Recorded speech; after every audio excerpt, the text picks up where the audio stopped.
yourself. Welcome to the MAHA Media Hub, and welcome to the MAHA Revolution. I'm Tony Lyons, president of MAHA Action. Before we get to the topic that I know you all want to talk about, let's start with a win. And this is a really big win. In the free state of Florida, a proposed bill would have expanded so-called food libel laws. This bill that was far from anyone's radar became hugely contentious because MAHA spoke in unison and got the job done.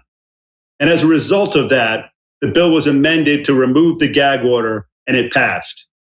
That is what this movement is capable of when we stay focused and we stay together. Now let me address the noise head on, because there's been a lot of it right now, and some of it is clearly designed to fracture this movement. Some people are saying that the MAHA leadership just admitted that their top priority is supporting Trump's agenda rather than making America healthy. Let me be direct. That framing is a trap. It's not the way we think about this. If we want to take the bait and turn on each other, the only people who will win are the people who want to make us sick and keep us sick. Here's what actually happened. Secretary Kennedy put out a statement, and he told the truth. He said pesticides and herbicides are toxic by design. He said chemical manufacturers have paid tens of billions of dollars to settle cancer claims. He said glyphosate is found in over 80% of American urine samples, including 87% of our children. And then he said something uncomfortable but honest. If these chemicals disappeared overnight, crop yields would totally collapse, food prices would surge, and millions of farm families would go under. That's not selling out. That's telling the truth about where we actually are now and about how we can chart a path, a real path to a better future. The executive order does not change the position of glyphosate in our agricultural sector. Glyphosate was used yesterday and it's going to be used today and tomorrow. But with our efforts, it doesn't need to be used in the long-term future. Is the executive order perfect? Absolutely not. MAHA Action's own memo says the immunity provision under Section 707 warrants continued legal scrutiny, and we're going to be part of that process. But it's also not a blanket shield for cancer lawsuits. There are over 60,000 Roundup cases still pending. Bayer's made a $7.25 billion settlement offer, and that's still on the table. And there's a new act that's just been introduced, and it's called the No Immunity for Glyphosate Act. Now, here is what I want everyone focused on, and this is the real threat. It's not about one executive order. It's the coordinated push for pesticide liability shields at the state level, which is already, they've already been passed in North Dakota and in Georgia, and now embedded in the House Farm Bill. And, these people want to strip your right to sue if pesticides make you sick and prevent local communities from restricting spraying near schoolyards and other places. So that's the real fight. We're never for liability shields. We want to protect the American public, and we think liability shields hurt the public. Secretary Kennedy has always been very clear. We're not going to break our addiction to glyphosate by going cold turkey. We need to ease into a better future, and that future is closer than people think. As he told Theo Vaughn before the executive order was signed, new laser-based technology will soon be widely available. It will destroy weeds without destroying our health. And there are a lot of similar technologies out there that are growing and that will come to the public. MAHA Action's memo lays out exactly how we can accelerate the transition to these new technologies. An independent EPA review of glyphosate needs to be done that's not funded by the industry itself. We need to accelerate biological herbicides, robotic weeding, electrothermal systems that are already working on American farms right now. We need to expand the USDA's $700 billion regenerative pilot program. We need tax credits for farmers who adopt next generation technology. We need mandatory labeling so families know what's in their food. And we need to write these protections into law, not just executive orders that can theoretically be undone with a pen.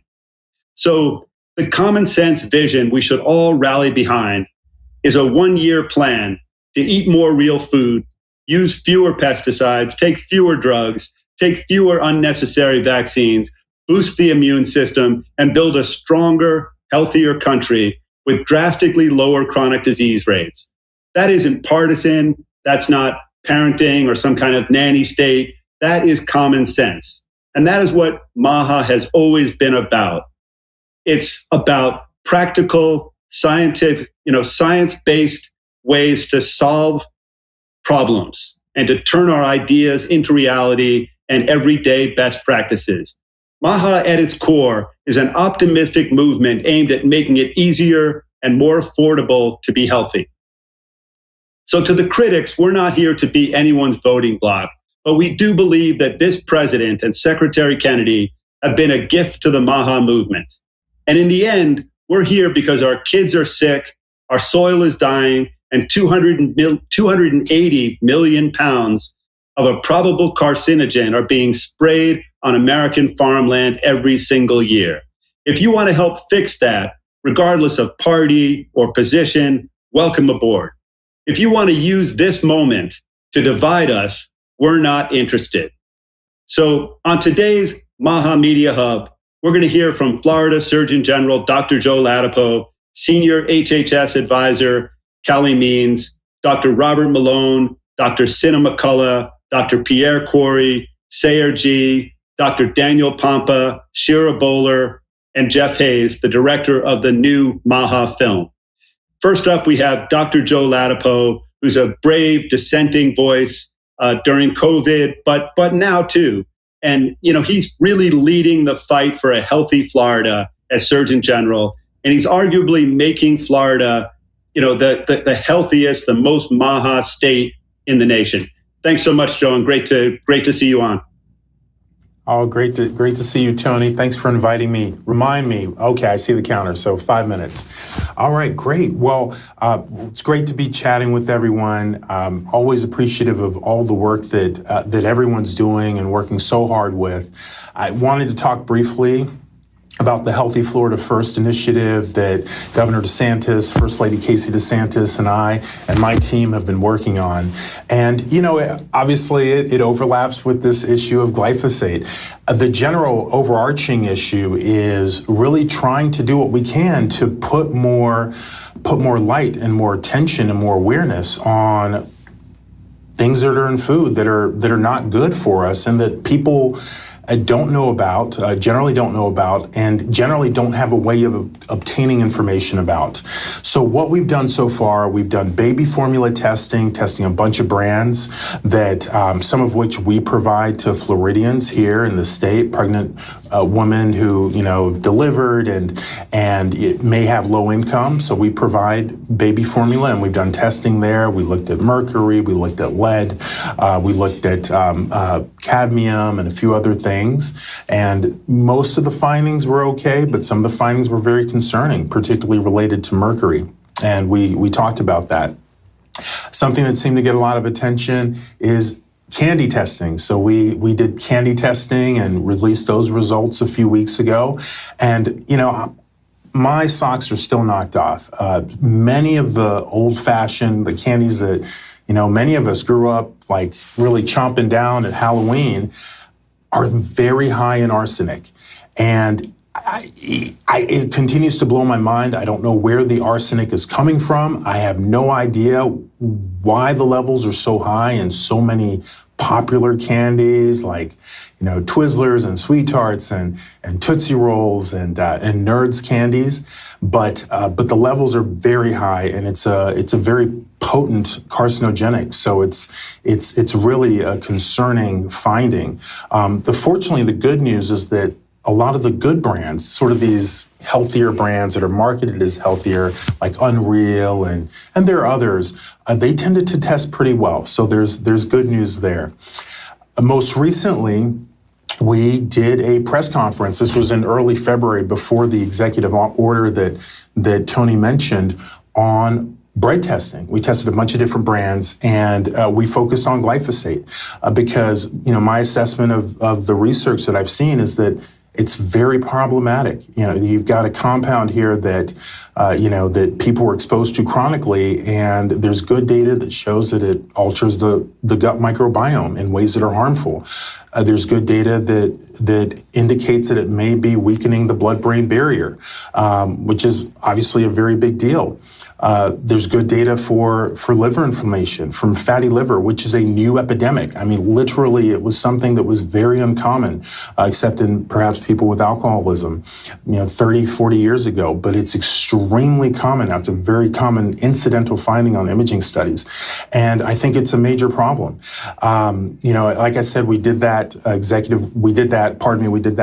that press conference before glyphosate got more attention with the executive order, and I would say, and I totally dig what Tony's saying, and I could never be unbiased about Bobby. I love Bobby. I could never be unbiased about him.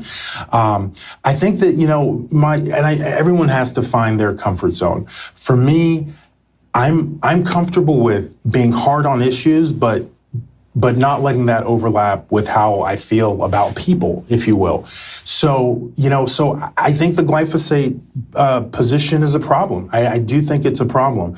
I think that what people are doing in terms of continuing to really hit on the problem is the right thing to do. I don't think that, I think that if you feel comfortable with how things are going, and Tony certainly mentioned some really, really great ideas and proposals and investment that's happening now to really help us wean off of this compound, which I believe is extremely harmful, then I think that's great. And I'm really glad those things are happening. And, and if people are unhappy, I think it's fine for people to express their unhappiness.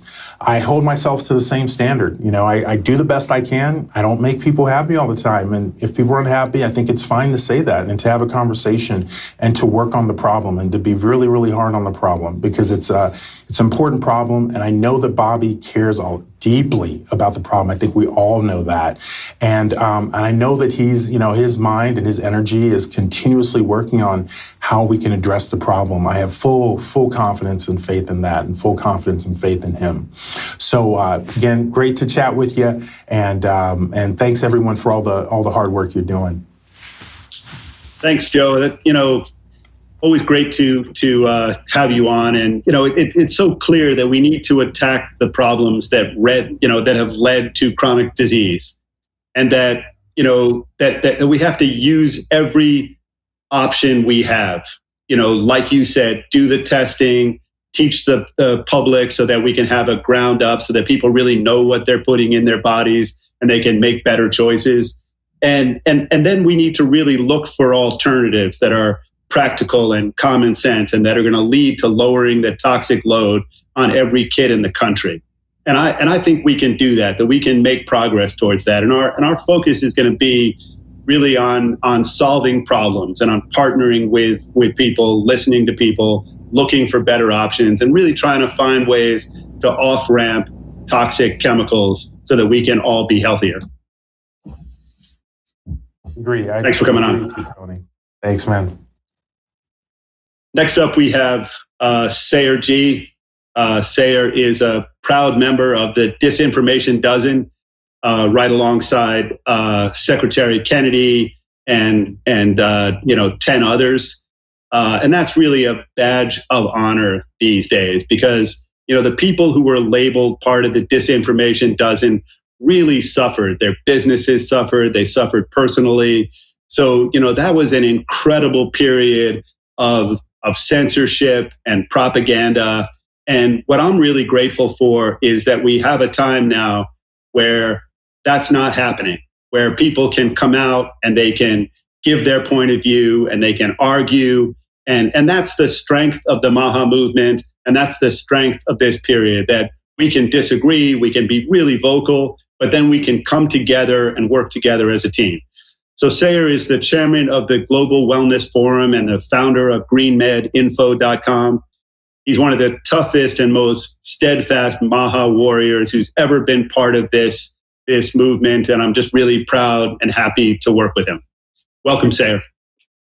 Always a pleasure. Thank you so much for having me right now.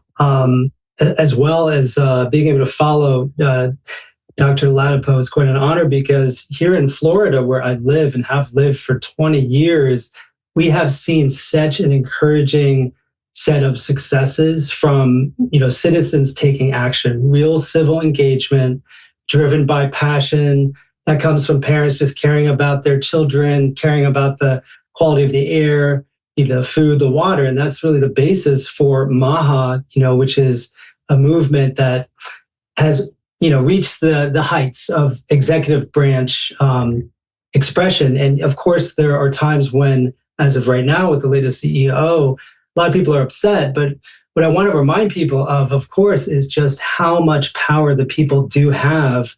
And that's what we're seeing in Florida more than, I believe, any state, which is that if you look at just the past 14 months, when we started Global Wellness Forum, we were just trying to bring together the coalition to give voice to the individuals and organizations that have earned the trust of the public. Because, go to an organization, it's just you're articulating the will and the voice of the people.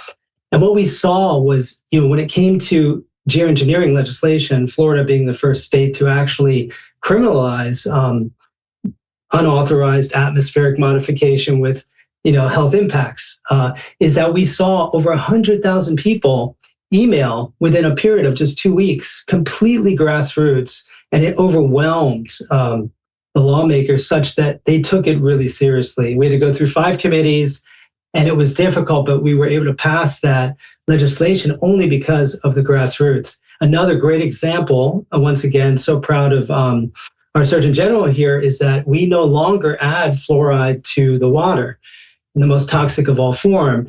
And that is because citizens really did the job of going county by county, we have a toolkit through Stand for Health Freedom, one of the organizations in the coalition. And now we have 3/4 of the counties who had really just voted to get rid of it. So it gave our leadership all the more authority through the mandate of the people to go ahead and to move forward. And that's, of course, what Secretary Kennedy is doing right now on our behalf, working with the EPA to go through the proper steps so that we get this, terrible toxic chemical out of our water supply. So I want to celebrate that because, none of these individuals, have names we would necessarily recognize as heroes in this movement, but there are literally hundreds of thousands of citizens that have stood up for these victories, which we can all feel proud of right now. So another quick example is that there was a bill here in Florida that was going to make it difficult to speak out about, potentially the harms of pesticides. And we had a bunch of people through the Farm Bill, it's SB 290 and HB 433, that just stood up and came together at the Capitol and were able to essentially remove this clause and make sure that free speech is protected. And that was rallying people, having to drop, their normal responsibilities to show up in this way. And this is just such a beautiful thing that really I'm just so happy to be able to celebrate with everyone, because for good reason, some people are very down right now about the fact that we aren't winning every single day on all levels. But I'm here to tell you that we actually are, because it really is our movement as individuals, as parents, as people that just care about the planet. That's what we're here to do. And we're doing an incredible job. And so I just want to be able to say that, as a Floridian, I'm just so proud of my state. We have a medical freedom bill, for example. And we have, of course, Joe, who's out there saying no more mandates on vaccines. And again, this is just Florida. All 50 states are joining in on some level. And I'm very proud of MAHA Action and everyone who's worked so hard to make sure that this is a national movement. So, again, I think we have a lot to appreciate and be grateful for. Thanks so much, Sarah. And, one of the reasons that we're having such great victories is because of people like you, who are tough, reasonable, always in the middle of the conversation. And, you're right that so many activists are sending, hundreds of thousands of emails. They're being loud, they're being vocal, they're energized. So we don't want to exclude anybody. We don't want to attack anybody. We want to find ways, find common ground, work together to get things done. And this is just starting. We're 1 year in. We have 3 years left. And, we have Secretary Kennedy in a position where he's really trying to, use practical, common sense ways to improve public health. And that is really a once in a lifetime thing. And I'm proud to be part of it. And like you said, it's not always going to be a victory, not on, 7 days a week, but we're heading in the right direction. So thanks so much for coming on. Thanks, Tony. And, one of the people who really gets a lot done, who works day and night, is Cali Means. He's, sort of at the center of HHS and the White House. And, he's the co-author of the, wildly successful Good Energy. It's a big New York Times bestseller, sold millions of copies over the last year, and been a big part of the reason why people are really changing how they see food. And, he's been focused on looking at the root cause of disease, focusing on healthy food, exercise, stress reduction. So very happy to welcome Calley Means once again. Hey, Calley, we can't hear you. Hey, can you hear me now, Tony? Yeah. Can you hear me now, Tony? Yes. Yeah. Thanks, Tony. I want to address specifically the glyphosate and the pesticide dynamics. I'll start a little bit higher level and then drill into that.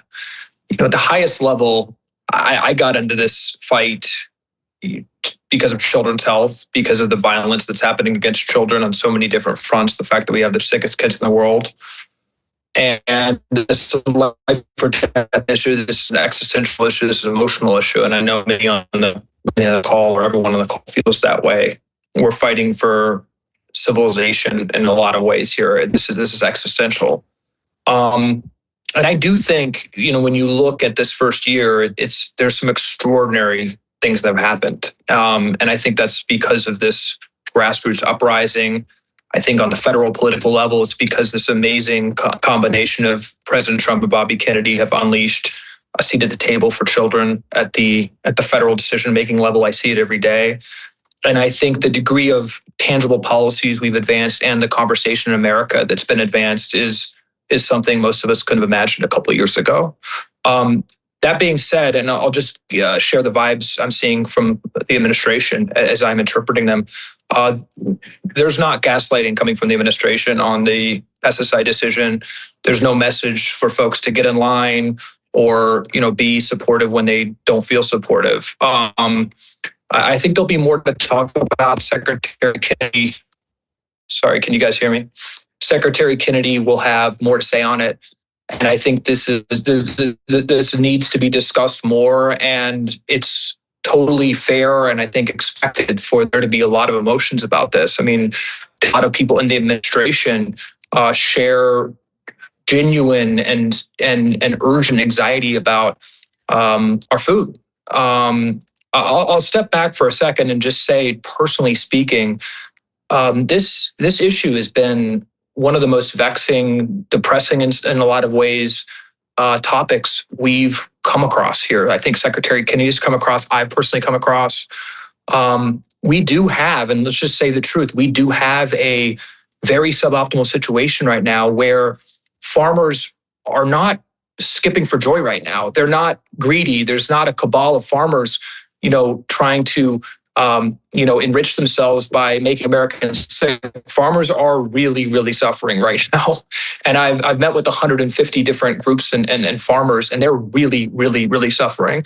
And there is a perception that these chemicals are needed for the food supply right now. And there's this perception and a reality that I think the majority of farmers are not even making money right now. So that is clear. And it's also clear that these chemicals are very harmful, and it's a really, really it's a very tough situation, and we are grappling with these issues. And I think I'll just say again, there's not gaslighting here. It is completely understandable for decisions to elicit a lot of outrage and a lot of discussion. And I think the administration, and I will say this, the administration is embracing this large tent and embracing these complex issues. And my personal goal here is to continue to work with the administration and for us to earn the right to keep this coalition together. I think so much positive stuff is happening by unleashing this conversation. I do think this conversation is consciously being unleashed and encouraged by the administration. And Bobby Kennedy and we are fighting to give this movement a voice. And the president has delivered for Bobby time and time again. So we're continuing to push. Just personally speaking, what can we do now? We are going to absolutely unleash what we can control at HHS to spur innovation. Bobby's been on the phone with leaders around the world of venture capital and talking to as many people as possible about how we can transition as fast as possible towards a better agriculture future. Bobby Kennedy controls is at the head of $50 billion of annual NIH funding. We're going to pull every lever we can. And I know Bobby Kennedy is going to be on the phone every single day to build a bridge, because the reality is we have to build a bridge to a better system. We're going to be pushing all we possibly can. And MAHA has a big seat at the table, and we'll be continuing to push this. So again, I don't want to sugarcoat it at all. But I will just say, again, backing up, I think we are still at a time where that there is revolutionary change happening both politically and culturally in this country, and we're going to be continue to push really hard here. Yeah, I mean, that's, what we really need is as much dialogue as we can possibly have. So, it's a great point that, we don't want to shut anybody up. We had years and years where if you posted something online, it would be taken down, you would be deplatformed, you'd be vilified, you'd be, called one of the Disinformation Dozen. We're grappling with tough questions here, and all the people coming out and getting upset and voicing their different views on it, that's a good thing. That's a strength.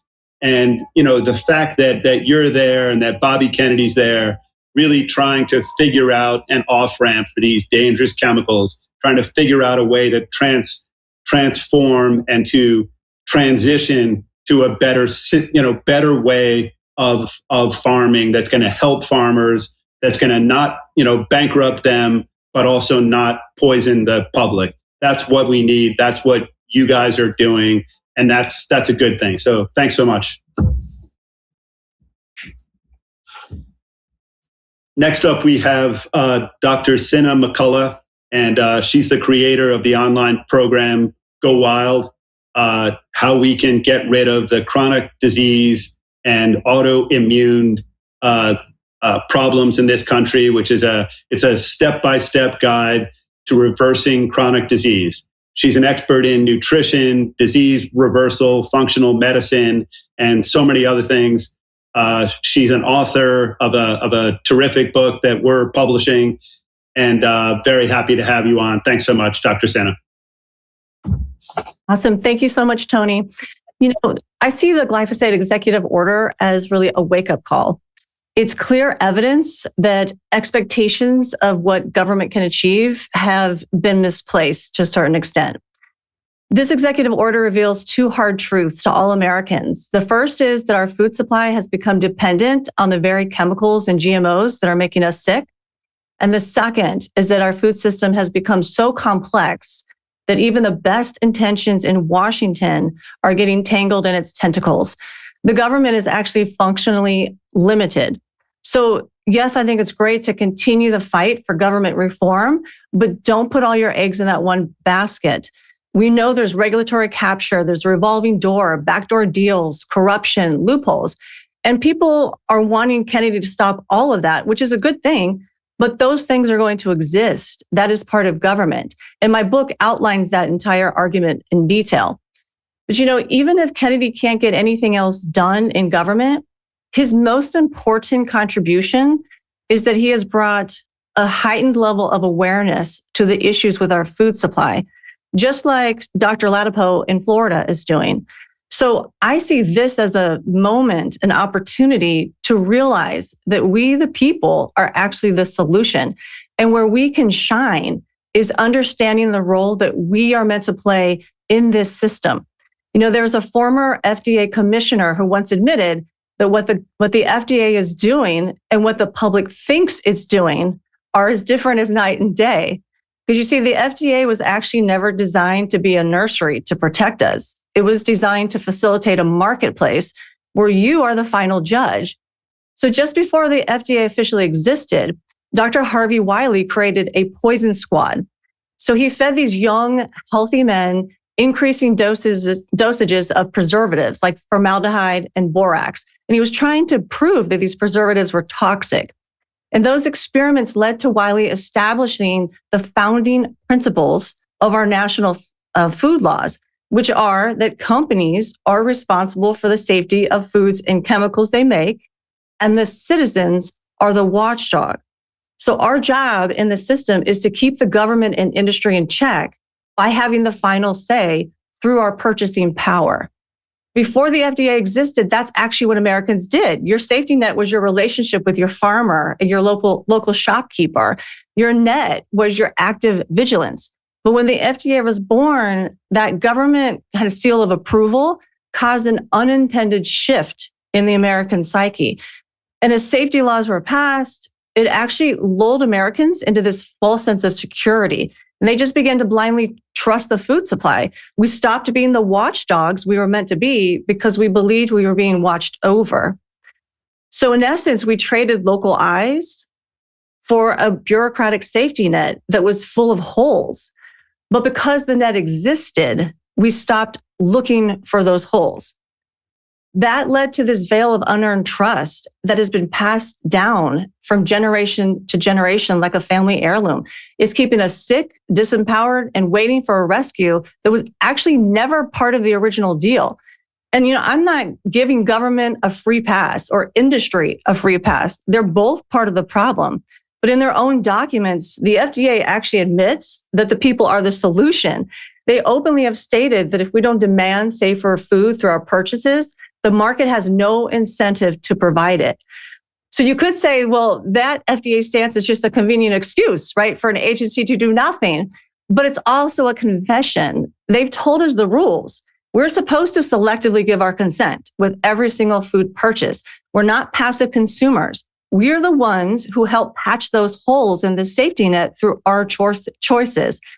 So every dollar we spend is a vote. We have to feed the good and starve the bad companies. My veil of unearned trust was so thick, it took almost dying to actually wake me up. I have a PhD in nutrition, but I spent 2 decades in a medical nightmare, literally dying when specialists were telling me that it was all in my head. My son also developed autism and idiopathic joint disease and so forth. And once I realized that the main problem was our food, you bet I got angry. But, I had to let that anger go because I learned that the system was always designed to be a certain way, and it has its limitations. I had misplaced expectations, like most of us, about the real role of the FDA, the USDA, and the EPA. But once I realized their actual job and their limitations, and I realized my job in this system, I harnessed my power, and the impossible became possible. Every symptom that we had, autism, arthritis, tumors, they all reversed. So I'm here to tell you that you can thrive even in a broken, corrupt system. And I wrote Hands Off My Food because I wanted to help others harness their power too. I think it's time that we lift our veil of unearned trust and we harness our God-given power. We have more power than anybody realizes. It's in your hands. So let's harness it and let's work together because we can reclaim our health and the freedoms that we have relinquished. Thanks so much. That was really just well said, and I just love your point of view, and I love your book, Hands Off My Food. And it is really my food. It's all of our food, and we're winning. And part of that victory is that everybody in the country now seems to know that glyphosate is a dangerous chemical that they should try to not put in their body, and that wasn't true just 1 year back. So that is true now.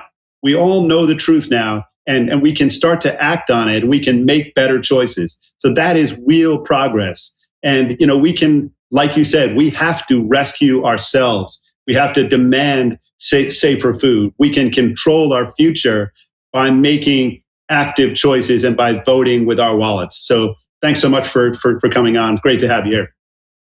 Thank you.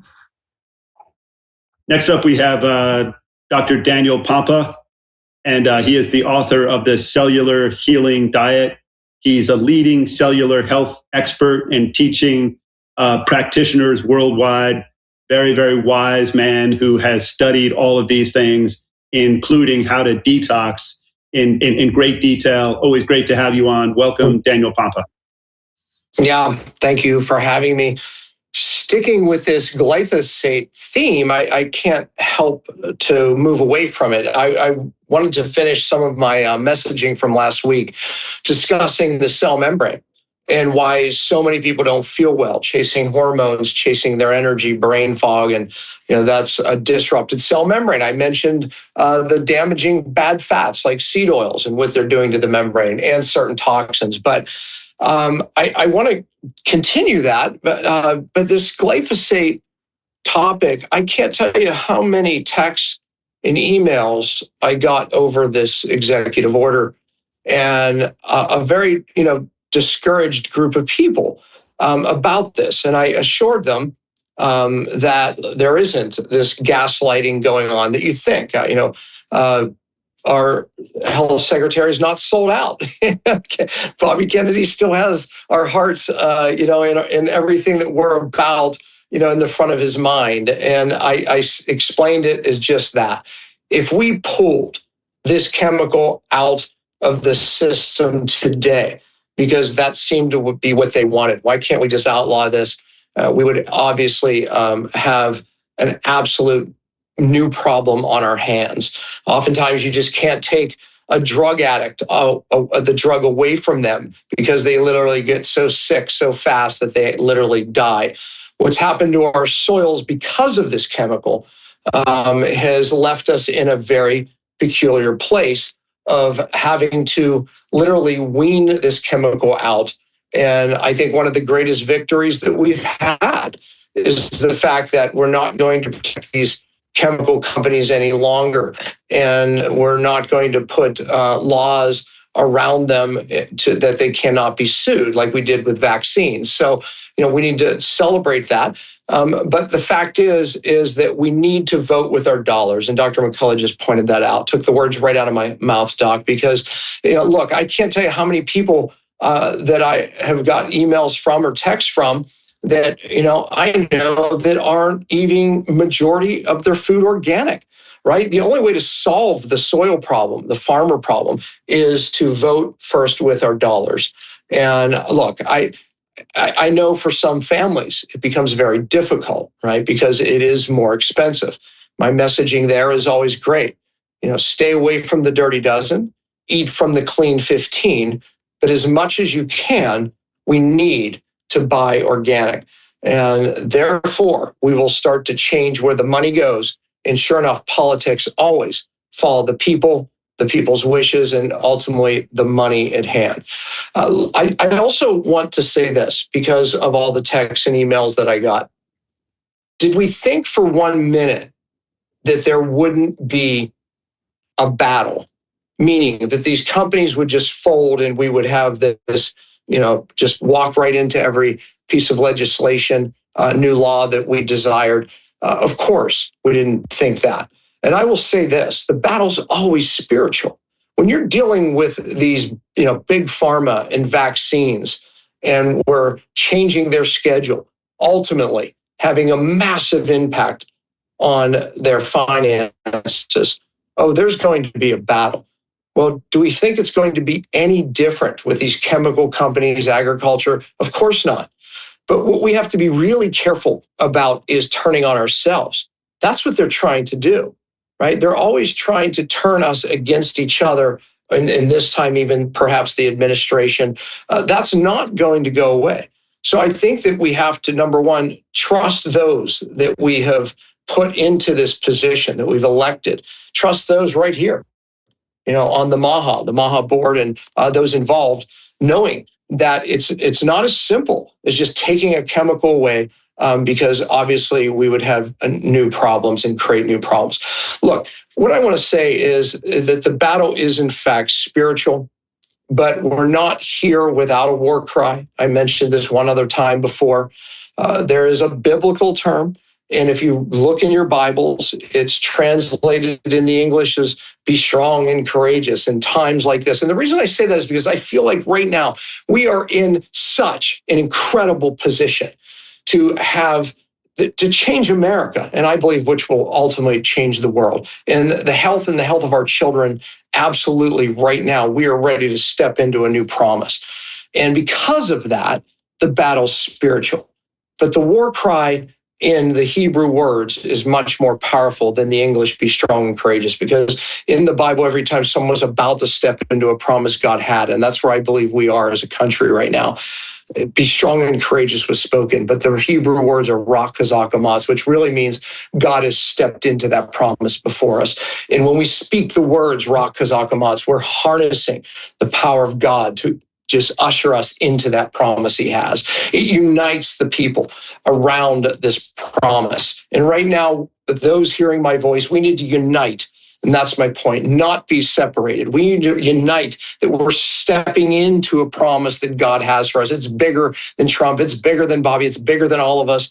God absolutely hears the cries of the parents for the children themselves. If we look at what's happened over the last 20 years, my God, you think that God doesn't hear the cries. He does. And I believe right now, we have the opportunity. I believe God is using every one of us on this call right now to answer that cry. But rak chazak amatz, everyone hearing my voice, we have to lean in on what God is doing and trust that and not be divided. That's exactly what the enemy wants. And if the battle's spiritual, he wants to divide us. So everyone listening, you're getting the emails too. And this is what I want to challenge you to. What you just heard from those from the top right there, you have to trust that message. And that needs to come from you, just as it needs to come from me.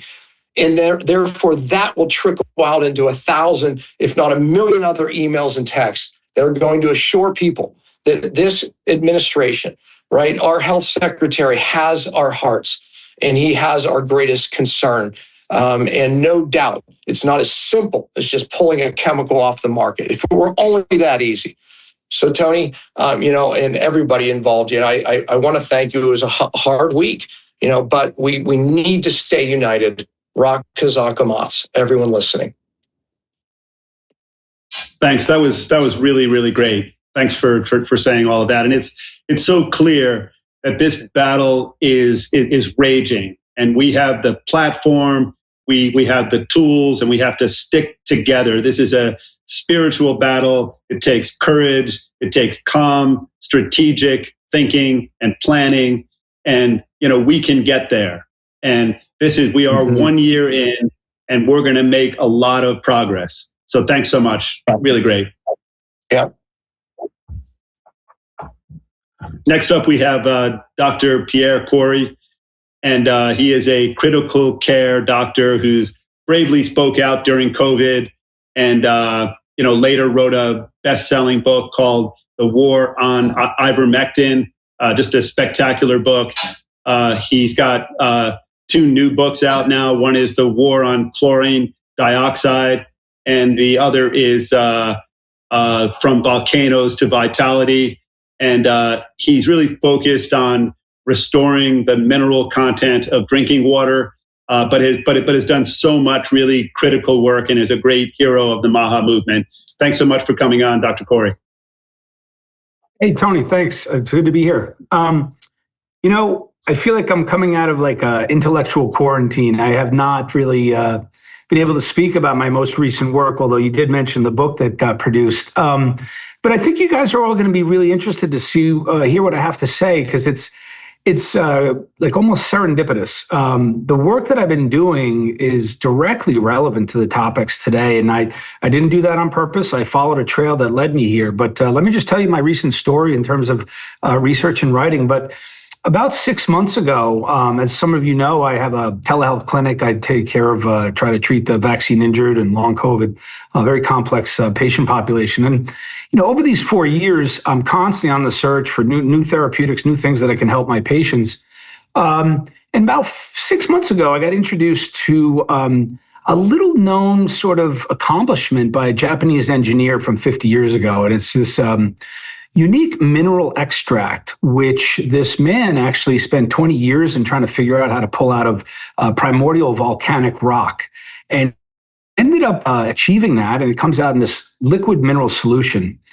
And I started to research it. And at first, I thought I was studying minerals. I thought I was studying the exact mineral composition of this extract.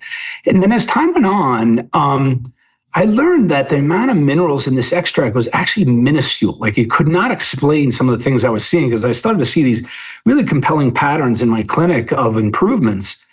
And the more and more I went, I realized I was studying water, because what these minerals do is they transform the water and the quality and properties of the water. And without going into a history lesson, you guys have to understand, we've been living now, 150, almost 200 years since the Industrial Revolution.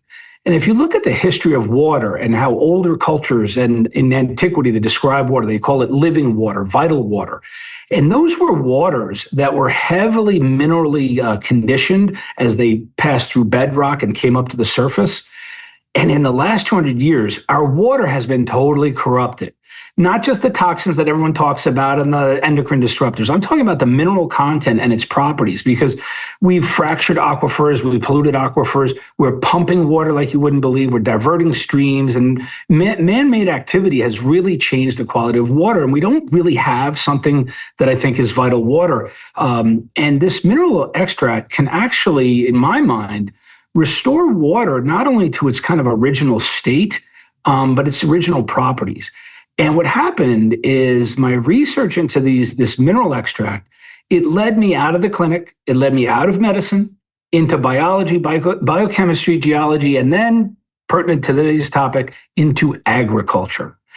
And I have to tell you, what I've been studying about water that has been properly mineralized with this composition, what it does in agriculture, you guys will not believe what I have to say today, but not only is it doing things to plants in terms of the vigor, the pest resilience of plants. You don't really, in a few field trials, they don't even use pesticides or herbicides.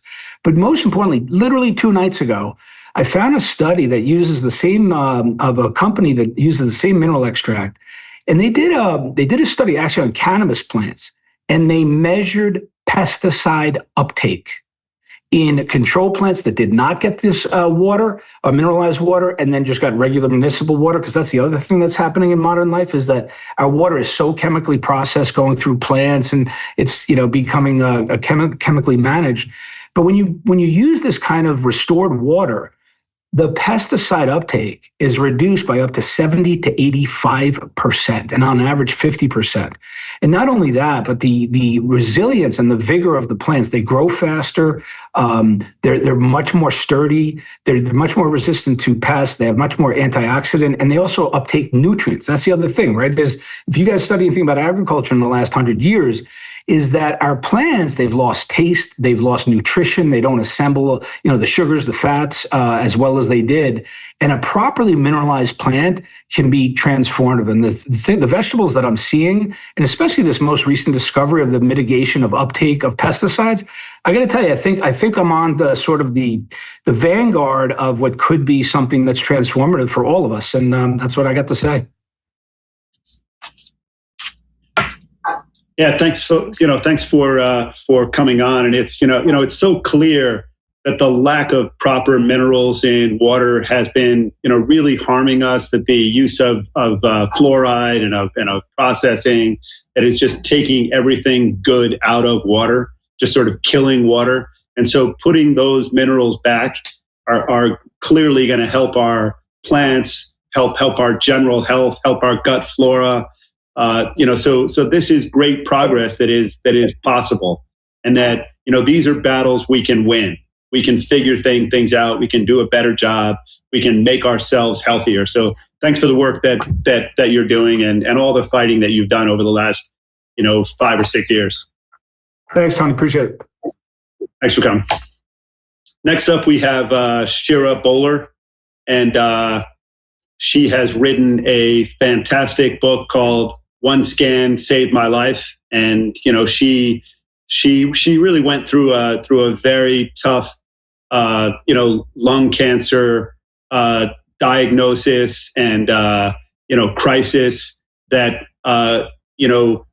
could have been solved from a routine scan and was in her case solved by a routine scan. And she's really dedicated to making sure that millions of other women, don't have to go through what she went through, and that they get scans, in a reasonable time, in a preemptive way, so that they don't get cancer, die of cancer, have to be treated for cancer. So thanks so much, Shira, for coming on. Thank you, Tony. And you're right. One scan saved my life, and that's the name of my book. And I have been dedicating my life since then to make sure other people can get that scan. I'm the daughter of a pulmonary lung doctor. I'm a never smoker. I'm the mother of 4. I, reach for the fridge, not the pantry. I ran 6 miles the morning that I had the scan. And when I walked into the doctor's office to have it read and they said, "You have lung cancer," I said, "Wrong person, wrong scan. I'm sweaty from my run. I've never puffed a cigarette. My dad's a lung doctor. Try again." And what I realized in the whole process of being told I have lung cancer, having a bronchoscopy to find the biopsy that it was positive and was lung cancer, and ultimately had a lobectomy where 1.5 of my right lobes from my right lung were removed. I was forced to slow down a second. And what I realized was how lucky I was that it was caught early. And I can sit here today and say I'm cancer-free. Just a few months later, I was diagnosed in October. Surgery was in October. And what I realized was unlucky to have cancer, lucky that I caught it early, but not special and unique in the actual diagnosis. And lung cancer is killing more young, healthy women today than breast cancer and ovarian cancer and colon cancer combined. And I was blown away. And that's when I started talking to Tony and realized a book had to be written and people needed to learn that we were in this female health crisis, that they did a recent study in 2025 and 70% of people diagnosed with lung cancer did not meet lung cancer screening guidelines. They weren't over 50. They didn't have a history of smoking a pack a day for 15 years. And they were missing the lung cancer. We don't feel our lungs, so we can't find the lump in our chest. We don't, have blood in our stool like a colon cancer patient. And by the time we see symptoms, it's often too late. We're already stage 3 or 4 because our hip hurts and it's metastasized. And so what I decided to do was we got to change this. We have to change the guidelines so that people do get scanned and they do get screened for lung cancer, just like we do for breast cancer or colonoscopy. And that starts at the top with guideline shifting with Secretary Kennedy's team at USPSTF and Dr. Oz. And it's also educating the CEOs of big insurance companies so that they understand that lung cancer is the #1 cancer killer. And it's also writing a book and teaching my peers and spreading the word so they can ask their doctor for a lung scan, just like a mammogram. And it's teaching them to talk to their husbands and their wives and their friends and to understand that it shouldn't be the #1 cancer killer. If we catch it early, you can have a minimally invasive surgery and have your lung removed. I'm back to running. I took a couple weeks off and I'm back again. And I just looked at my husband and looked at my 4 kids, and I feel extremely lucky that I got that scan, extremely grateful that I was able to catch it early. But knowing that I wasn't unique in the diagnosis pushed me over the edge to write the book and start advocating and teaching other people about what's going on with lung cancer and cancer in general. And I think what I'm really lucky is my husband and I are in healthcare. We knew that you could have these preventative scans. We've done the genetic screenings, we've done the full genome sequencing, and we've both spent our lives working, to make the right decisions, to be proactive on our health. And it is so important to do that. And I can sit here today and be a lung cancer survivor for that reason. And in my process over these last few months, to be honest, it's been hard to find other people like me, other lung cancer survivors that are thriving and doing well because they did catch it too late. And it's extremely unfortunate. And mine was a fixable problem. And I want to share it and change the way we do medicine and change the way our healthcare system works to be more proactive and work on doing preventative scans and not just reactive when it's too late. Thank you, Tony. Thanks, Shira. That was really great. And the book is One Scan Saved My Life, and one scan can save your life. So it's such an important book. You're such an incredible spokesperson for it and for the topic. So please, people who are watching, buy the book. Tell everybody MAHA is here to make it easier and more affordable to be healthy, and scans are a big part of that process. And I hope the book is a big bestseller, because that's going to mean that we're saving lives. Thanks so much for coming on. Next up, we have Jeff Hayes, and he is the director of the new MAHA film and the author of all kinds of really important things that will that really highlight the MAHA movement and all the different characters in the MAHA movement and what they're doing. And he's demonstrating how healthcare became dominated by corporate interests, by bureaucratic layers, by perverse incentives that have left patients sick, doctors frustrated, and a system that's clearly broken. So Jeff is taking a big role in trying to fix that. And one of the ways you do that is putting it in front of millions and millions of people so that they can begin to change their lives. So Jeff, thanks so much for coming on. Thanks for all the work you're doing. Thanks for producing these great movies. Tony, thanks for having me. I am really excited about this. We sent you a little 3-minute promo that will explain this, and if we can roll that now, and then I'll come back and answer any questions. On August 23rd, 2024, Bobby Kennedy Jr. suspended his presidential campaign with a brilliant speech in Phoenix, Arizona. I'd been told in to fly in the day before to support him without knowing what he was actually going to say in the announcement. After his press conference, the team told us we were all going to a Trump rally. 24 hours earlier, I didn't know I was going to be in Phoenix. Suddenly, I find myself on the front row of a Trump rally in Glendale, Arizona, with almost 20,000 Trump supporters. When President Trump introduced Bobby, the crowd went wild. President Trump said he had never heard a welcome like that. I haven't either. Bobby didn't plan anything. He went on stage and just spoke off the cuff. And then 2 hours later, an hour later, I went out on the stage and endorsed President Trump. I didn't have anything prepared when I went up to endorse him. I didn't know what I was going to say. Those words just came out of my mouth. It was make America healthy again. Who's going to make America healthy again? That was the day, August 23rd, 2024, that the MAHA movement was born. Bobby, being a lawyer, filed a trademark on it soon after. After the election, I reached out to Bobby and asked if I could license the brand MAHA to make some films to support this new movement.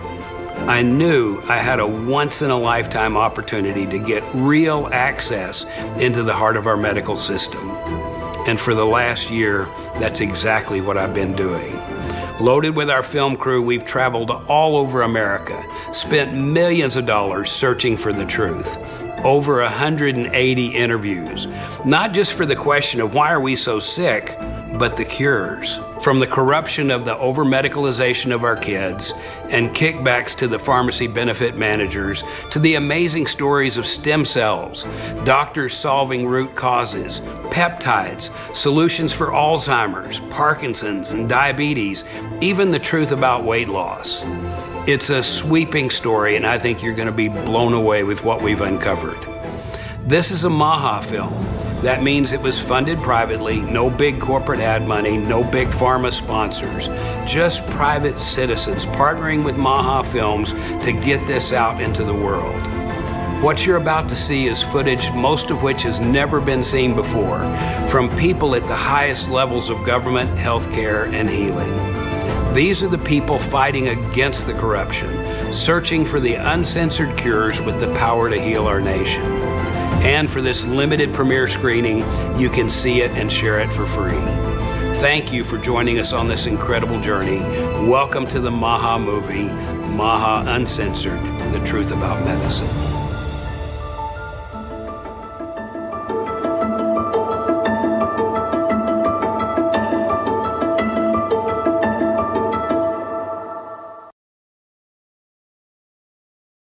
So this went live last night. It's really kind of huge. It turned out to be 16 chapters. I thought I was making a 90-minute documentary, and it turned out to be 16 30-minute segments that we're going to play, release one each day for the next 9 days. So we have a chance to really educate people and make this easier for us to get done as a movement. We've covered a lot in this. If you go to mahamovie.com, you can sign up to see it for free. And then we ask you to please share it and let's get this out. I think this can do a lot of the heavy lifting for us and get people way more educated on what went wrong with our medical system, but what we can do that's right. Thanks, Jeff. And, we are here, all of us were part of the MAHA revolution, but you're the man who's been, telling us and who's reminding us where we've been, how much we've been through, how much progress we've been making. So, I hope that all the people watching this, that they, watch this movie, mahamovie.com, that they post everywhere, post on every social media platform. Make sure everybody in the country hears about this movie, watches this movie. This is the next step for us. You have more movies coming. You are the one who is chronicling this incredible movement, this incredible progress. And, we're all grateful and want to help you. So thanks again. Thank you, Tony.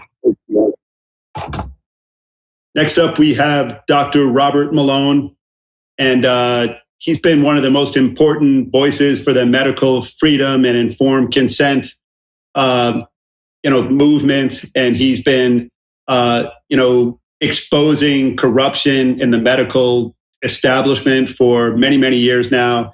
He is working just day and night on MAHA questions, problems, wrestling with the best way to try to get things done. And I'm just so grateful for his thoughtfulness, his willingness to engage. And thank you for coming on once again.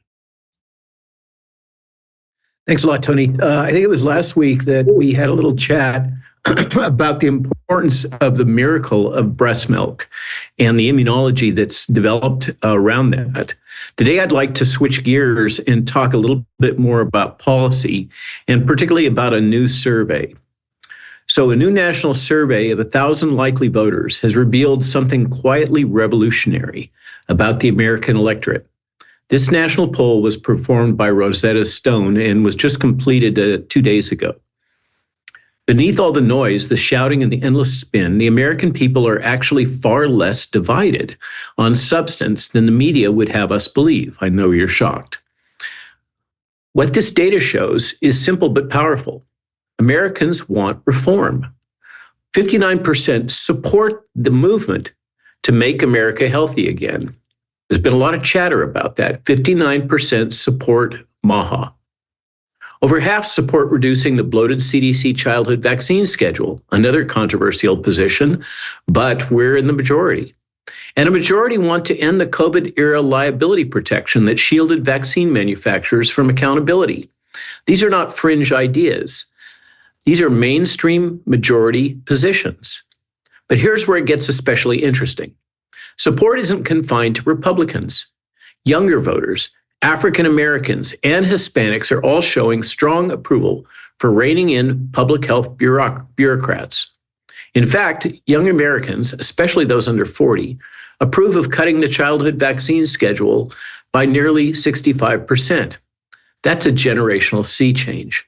So what's happening? People are starting to see. They're starting to see that health freedom, accountability, and sovereignty are not partisan slogans. They're common sense values.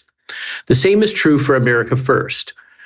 which enjoys majority support nationally across every racial group. Even a third of Democrats agree with it once you talk about what it really means, protecting American jobs, families, and borders before worrying about everybody else's problems. Here's another key takeaway. The policies are more popular than our other politicians. President Trump and RFK Jr. both have near even approval ratings, roughly in the mid to high 40s. But the MAHA agenda itself tops 59%. That means the movement for reform and accountability is bigger than any one personality. The American people are united around principles, transparency, fairness, the protection of children, and the belief that no corporation, especially in big pharma, should be above the law. And let's not miss the most hopeful sign. Minority and working class voters are responding to the same message that built the conservative movement: sovereignty, responsibility, and freedom. Hispanic voters overwhelmingly support MAHA. African American voters want the number of mandatory vaccines reduced. The distrust of institutions is no longer partisan, it's populist. Here are three obvious realities. First, accountability beats ideology. Second, people want justice, not slogans. Third, skepticism of centralized power is going mainstream. That's our message. Strong policies matter more than strong personalities. We win by standing on principle. It isn't a country rejecting conservative principles. It's a country demanding that conservatives finally act on them. The appetite for real reform, real sovereignty, and real accountability is not marginal. It's majority. And in a nation this divided, majority is power. Let's not waste it. Thanks for having me on, Tony. Thanks so much, Robert. And those are really key findings. And it's just clear that virtually every person in this country, every parent clearly wants our products to be healthier, wants to end the over-medicalization of our children, and they want their freedom back. They want to be able to study and learn and make decisions for themselves. So thanks so much for bringing these statistics to us. And, I hope that we can get more and more of them, because part of this whole process is to try to convince us that the stats don't back MAHA. And the truth is that they really do, that Americans want to be healthier, that they know they've been lied to, they've been subjected to propaganda, they've been censored, and they're tired of it and they want change. And that's what we're bringing to them. That's what they voted for. And that's what they're going to keep voting for. And people have to recognize that. So thanks again for coming on.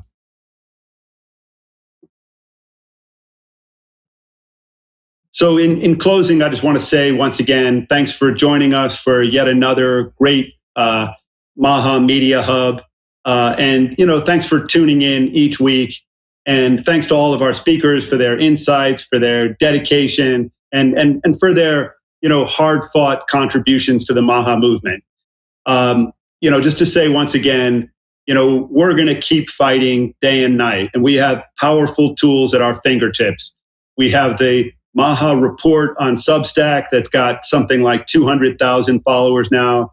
We've got the MAHA Institute roundtables. These have been just fantastic meetings with a laundry list of just top-of-the-line speakers. We have the historic MAHA Summit each year in the fall. We have the legislative tracker. We have the incredible MAHA films, mahafilms.com.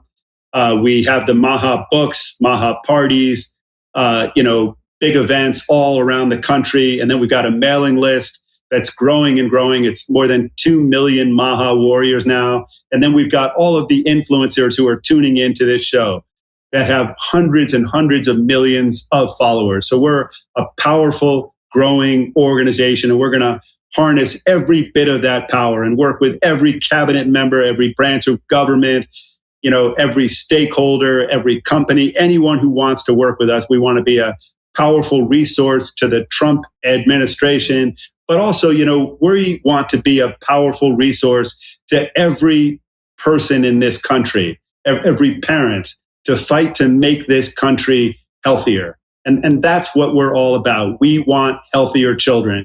We have the sickest children on earth, and we can do better. We have to do better. Following this call, you're going to get an email that's going to have clips from this call and all kinds of content that we hope that you're going to repost. And, the main takeaway here is, watch the MAHA film, MAHA Uncensored, MAHA Uncensored, and share that with everybody you can share it with. Get that message out. And then go to our website, go to see the legislative tracker, take action, join us, volunteer. Once again, read the MAHA report on Substack, and let's all work together to make this country the incredibly healthy country that it can be. Thanks again, and see you next week. America's children are sick, and moms have been betrayed. The time for empty promises, long past. Now is a time for action. MAHA is the most powerful force of collective action in generations. The grassroots power of moms and activists has created an army of health warriors with more reach than all mainstream media combined. Together, we can end the chronic disease epidemic. MAHA's influence is reaching millions. It's reaching Congress. And that energy, these chain reactions, are working. How about Operation Stork Speed? Dozens of food companies removing toxic ingredients. I plan to lead by example. MAHA is now. We're talking about how to change the culture. The American people want America healthy again. There's a renaissance moment in health in America. For health, freedom, and the truth. Join us at MAHA Action.